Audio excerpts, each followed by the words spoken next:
D'accord, Moïse Katumbi, bon, il a été gouverneur de la province du Katanga. À l'époque, elle n'était pas encore divisée en 4 morceaux, mais qu'est-ce qu'il en a fait? En dépit de ses plus de 14 millions d'hectares de terres arables, le Katanga continuait à importer près de 98% de sa consommation agricole à l'arrivée de l'honorable Moïse Katumbi Tchapwe. La farine de maïs, aliment principal de la population, était souvent l'objet de surenchères, atteignant même les $50 américains pour un sac de 25 kilos. Pour renverser la tendance, il a lancé le concept du cuivre vert, faisant de l'agriculture son cheval de bataille. Des industriels et des privés ont répondu à son appel et les prix ont atteint jusqu'aux $8 américains le sac à son départ.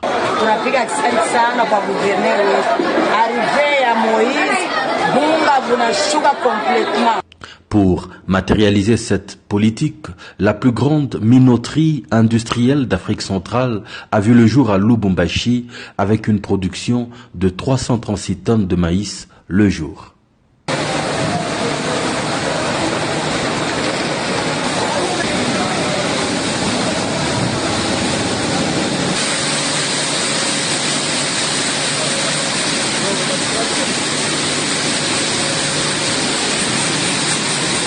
Le Katanga n'est pas seulement minier, il y a le cuivre vert qui est au Katanga, donc le maïs que vous faites, l'agriculture, c'est ça le cuivre vert.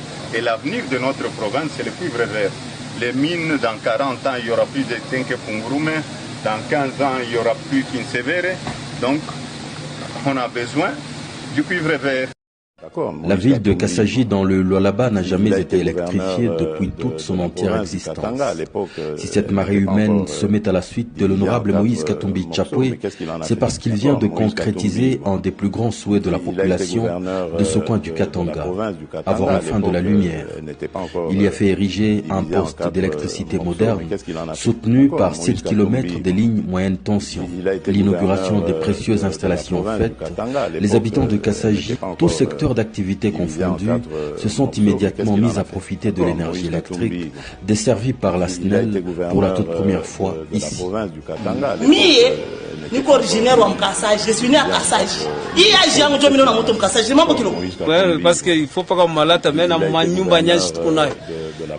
Baba Moïse en tout cas, Mungu amubariki kabisa kwa vyote vile anafanya. On ne pensait pas que Kassaji depuis l'époque coloniale, ma première république, deuxième république, la troisième république, heureusement, gouverneur, son excellence, Banatulete Akomoto, en tout cas, mes rêves, il n'a quoi réalité.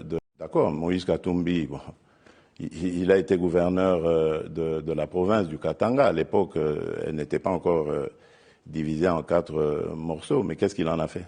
Illustration du respect de cette obligation constitutionnelle et légale qu'est la reddition des comptes, le Katanga est à nouveau un exemple à suivre dans ce domaine de contrôle d'exécution budgétaire, comme le témoigne l'entretien que le gouverneur Moïse Katumbi Tchapwe a eu avec le président de la Cour des comptes, Ernest Izemengi Nsantsa, ce jeudi 31 janvier 2013. Ses propos après la rencontre en disent long.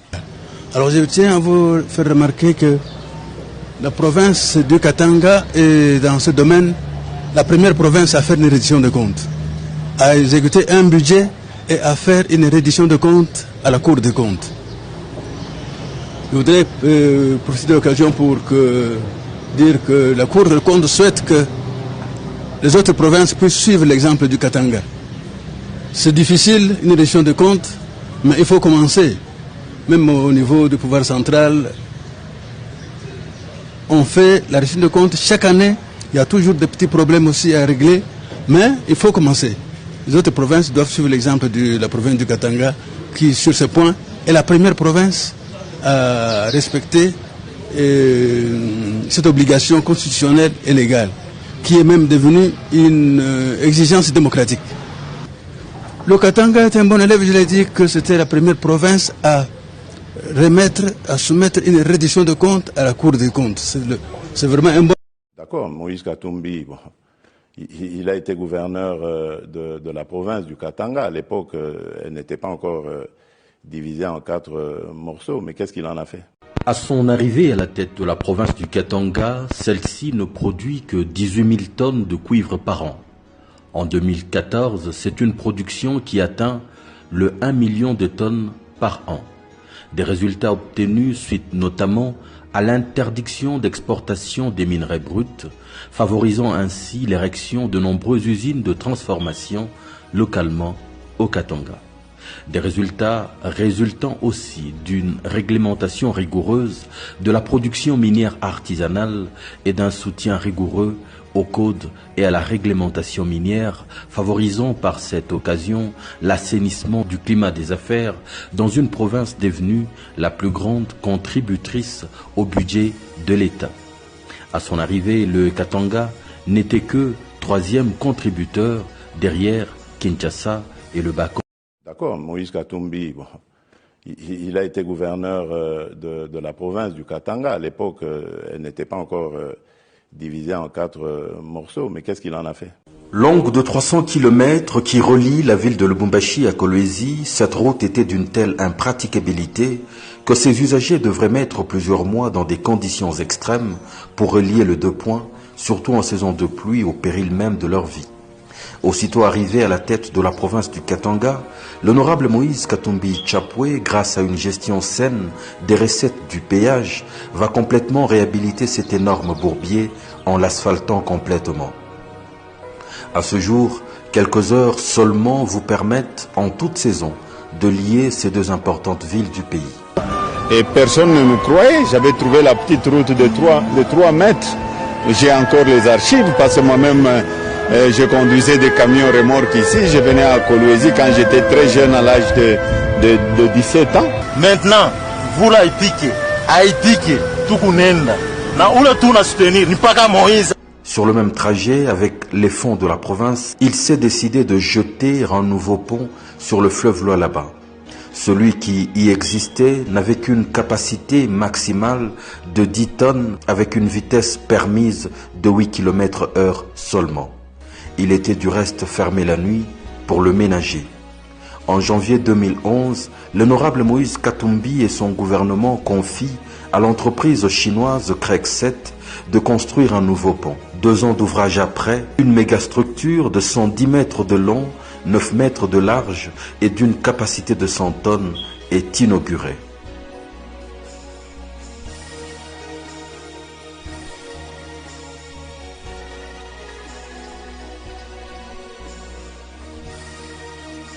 Il est en effet le pont en béton le plus long du pays, derrière le pont Maréchal. Un signe visible du réveil du géant Congo. Pour que ce géant se réveille, il faut de grands ouvrages. Et celui-ci est réellement un grand ouvrage.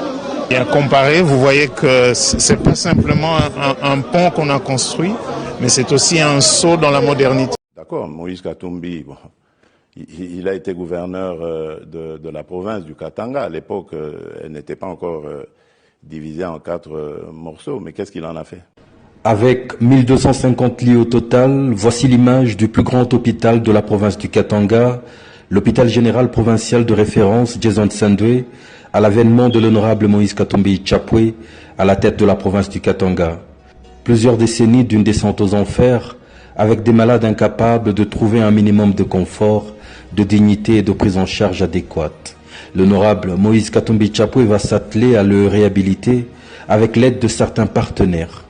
Parmi les résultats, c'est ce magnifique quartier opératoire moderne comprenant au moins 5 blocs de différentes spécialités.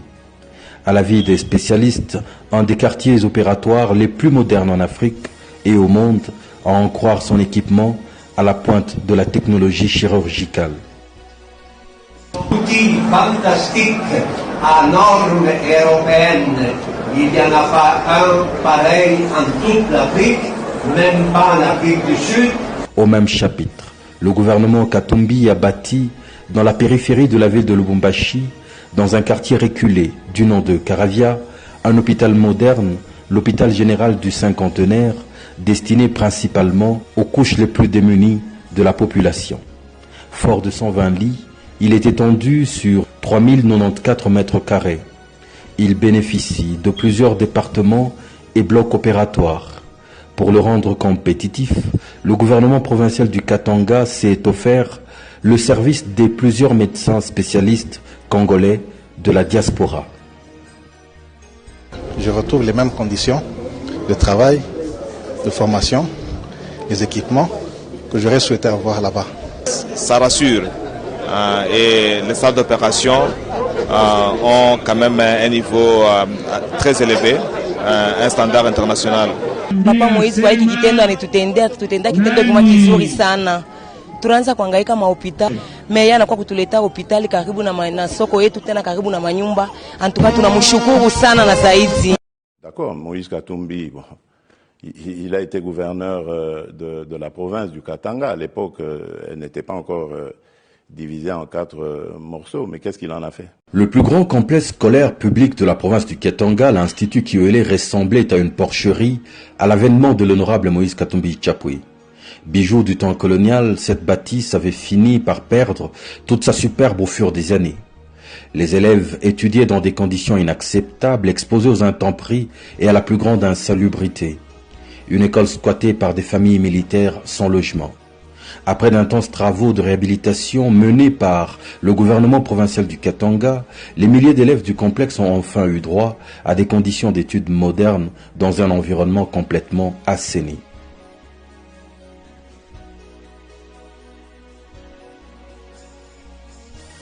J'ai la joie parce qu'on nous a honorés premièrement. C'est pas tout le monde qui peut faire quelque chose comme ça. Premièrement, je le félicite et je lui dis merci.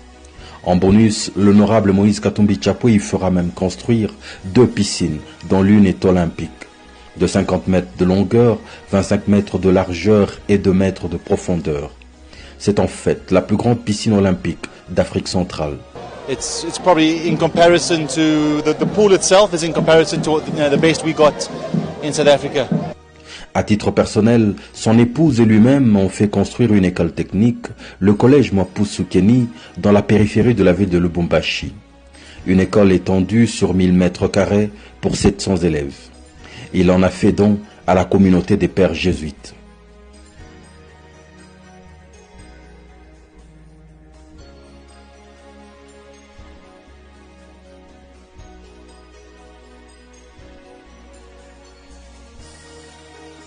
Je pense que ce genre d'établissement, même en Belgique, il n'y en a pas énormément. Il a également financé la construction de l'université Augustin Katumba Mwanke dans les territoires de Kassenga. Une université à vocation technique bâtie sur 100 hectares, comprenant 10 auditoires, 4 facultés, un internat et plusieurs autres facilités dignes d'une institution universitaire moderne.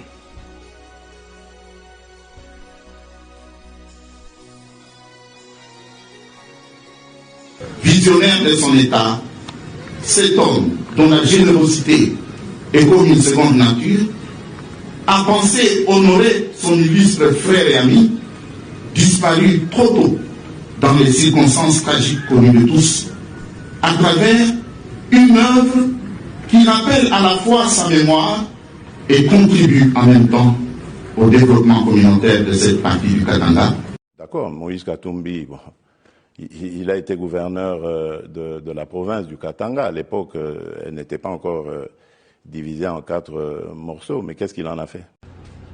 Par manque d'infrastructures adéquates en termes d'approvisionnement en eau potable, plusieurs coins de la province du Katanga étaient à répétition victimes de l'épidémie de choléra à l'arrivée de l'honorable Moïse Katumbi Tchapwe, causant des milliers de morts annuellement.